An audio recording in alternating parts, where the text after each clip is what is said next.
I won a trip to the Caribbean in a contest, but my husband Andrew threatened to divorce me if I didn't let him and his mom go instead. He used the trip as leverage to get his way. His mom seemed pleased with his plan. I couldn't let them get away with it. I'm determined to get back at them. My name's Lillian, and I'm 32 years old. I work a regular job and have a son named Andrew. I didn't really date much in college and didn't think much about romance until later. When I turned 30, my parents, worried about me, helped me find someone to marry. Andrew seemed like a good match. He cared a lot about his family, which was important to me too. We got married, and everyone was happy for us. It felt like a dream come true. About 6 months into our marriage, I got a bunch of calls from Andrew. He sounded really tired when I called him back. He told me his dad, Alfred, had collapsed at home and was rushed to the hospital. It was shocking news because Alfred had always been healthy. After Alfred passed away, Andrew became very attentive to his mom, who was now alone. He'd visit her every day, take her out for dinner or shopping, and even took time off work to go on a trip with her. It's not like he ignored me, but whenever there was a conflict in our plans, he'd choose to be with her. He'd say things like, "Sorry, Lillian, Mom needs me," or "We planned this with Mom a while ago." I'd agree, but deep down, I felt frustrated. Why was I always the one having to compromise? Wasn't Andrew's mom being a bit too demanding? No matter why Andrew is so attentive to his mom, it's clear he's really close to her. Apart from this issue, our marriage was fine. I just figured this was normal. My personal escape? Doing crossword puzzles with prizes. They were perfect for when Andrew was busy with his mom. Sometimes, I'd even win gift cards or food. One day, I won a big prize. 2 tickets to the Caribbean.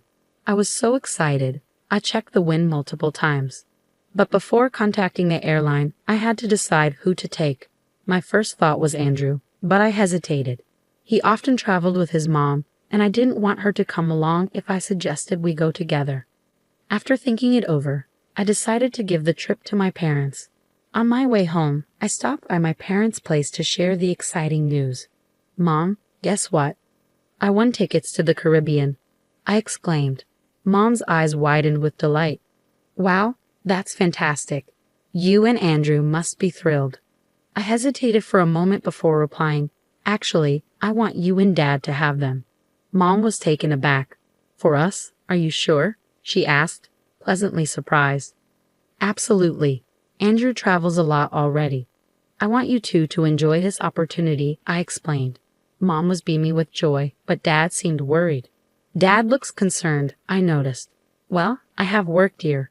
It's a busy time of year for our company, so it's not ideal for me to be away," Dad explained. "That's too bad," I sighed. Then Dad had an idea. "Why not go with Olivia instead? It was your prize originally, right? Go and have some quality time with her," he suggested. Mom eagerly agreed, saying, "That sounds wonderful." Feeling excited and grateful, I applied for leave the next day, which was quickly approved. I then contacted the airline to let them know my parents would be using the tickets. On my way home from work, I stopped by a bookstore and bought a guidebook for the Caribbean trip. It had been ages since Mom and I had traveled together, and I was genuinely thrilled. But when I got home, something unexpected awaited me. "I'm home," I announced as I walked in, surprised to see the lights on. I assumed Andrew was there, but instead of his shoes, I spotted a familiar pair of women's shoes at the entrance. As I wondered, Matilda emerged from the living room. "Lillian, do you know what time it is?" she scolded. "Oh, Matilda, I didn't realize you were here," I replied.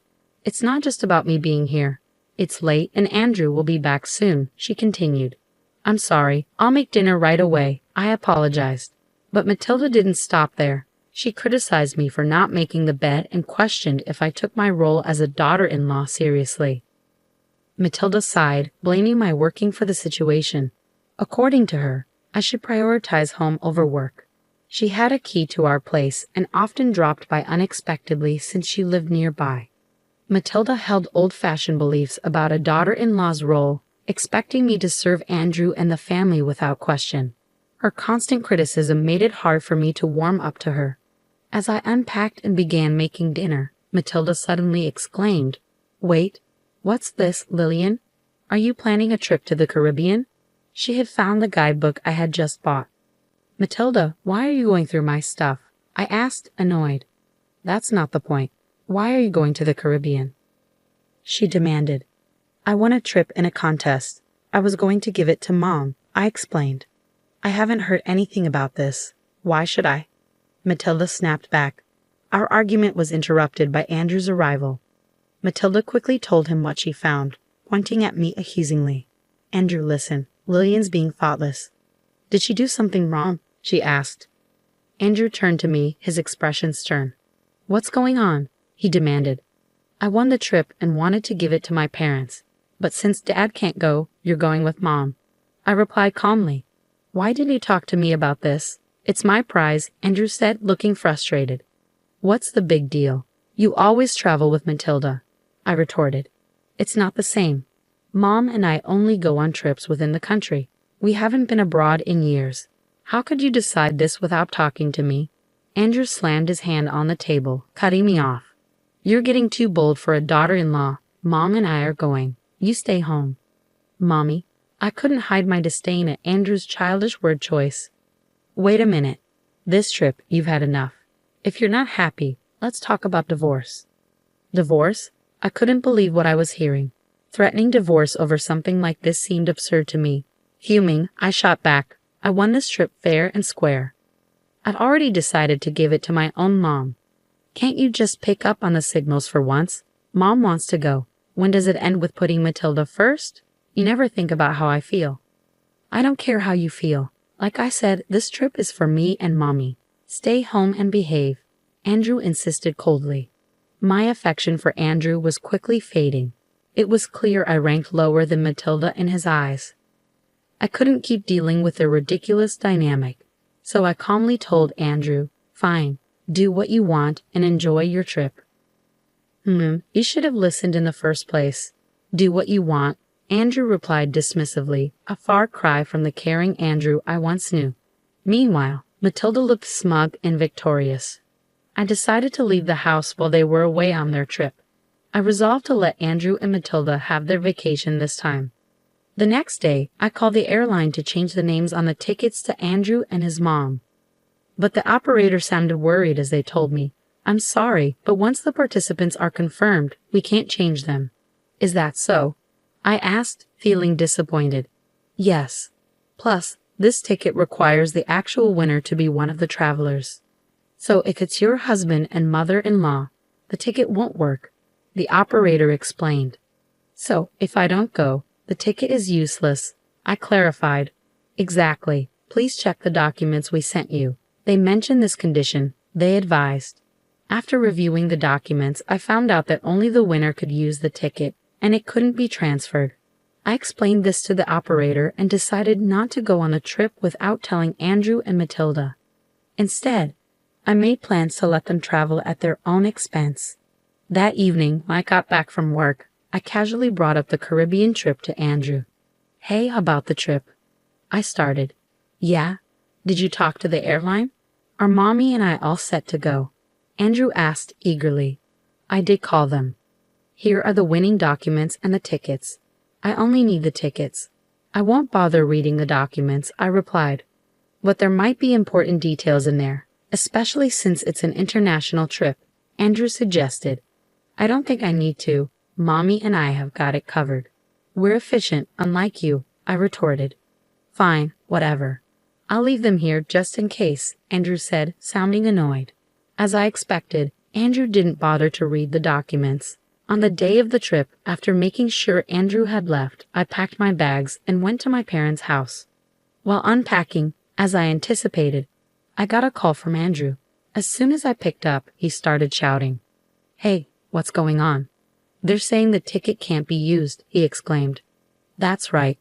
If the winner doesn't go, the ticket is invalid, I explained calmly. What? Why didn't you tell me this earlier? Andrew demanded. I did tell you. Remember? I mentioned it might be a good idea to read the instructions, I reminded him. You mean it was written in those documents you gave me? Andrew asked, sounding frustrated. Exactly. It's your fault for not reading. This is ridiculous. So how are we supposed to get to the Caribbean? Andrew asked, his tone getting more agitated. Well, the operator did mention that if the winner doesn't go, you'd have to pay the full price. I replied matter-of-factly. Clearly caught off guard by the situation, Andrew sounded frantic. I could hear Matilda's voice in the background, indicating they were both in distress. "Andrew, what did Lillian say?" Matilda demanded. "Mommy, if Lillian doesn't have to pay for the trip." Andrew started to explain before handing the phone to Matilda. "Let me talk to her. I can't deal with this anymore," she demanded. I decided to let them sort it out themselves and hung up silently. It didn't take long before Andrew called back. "Hello," I answered, expecting more drama. "What is it now?" "I'm busy," I said coldly. "It's not. What is it?" Andrew sounded flustered. "I tried to buy the tickets, but the credit card isn't working," he explained. "Huh? I don't know anything about your card," I replied, puzzled. "It's not mine. It's your card," Andrew clarified. "Oh, so you're saying you used my card without my permission?" I accused. "I just need to fix it now. When I checked my wallet this morning, my card was missing." "I had a hunch and immediately froze it. I knew you stole it," Andrew retorted. "Are you kidding me? I was planning to shop with that card abroad." "Always messing things up, you jerk," I fired back. "You freaking witch." Andrew snapped. He showed no remorse for taking the trip or for using my card without permission. This guy always put himself first. Fed up with his behavior, I coldly told him off. "A jerk? Who were you calling that after mocking others all the time?" "You should just go to hell," I exclaimed. "What? Who are you talking to like that?" Andrew asked, sounding offended. "Who do you think? Calling out for Mommy is honestly creepy. If you love Mommy so much, why don't you two just stay together?" "I can't handle you, a mama's boy. There's no value in us being married," I declared. "Hey, calm down. If you keep this up, we'll divorce," Andrew threatened. "Fine by me." I was thinking the same thing. "I've left the house and don't plan to come back.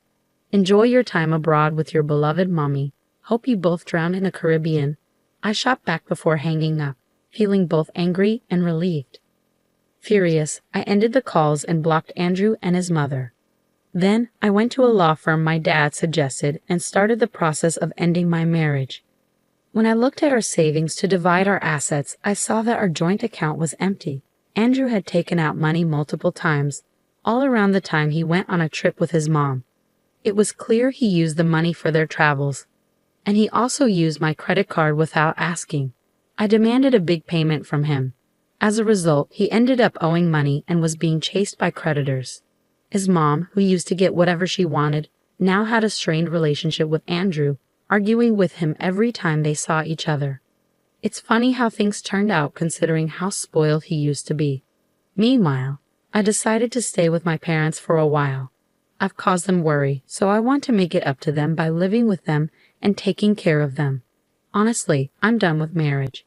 What's really important is having a loving family. Going through this divorce made me realize that all over again.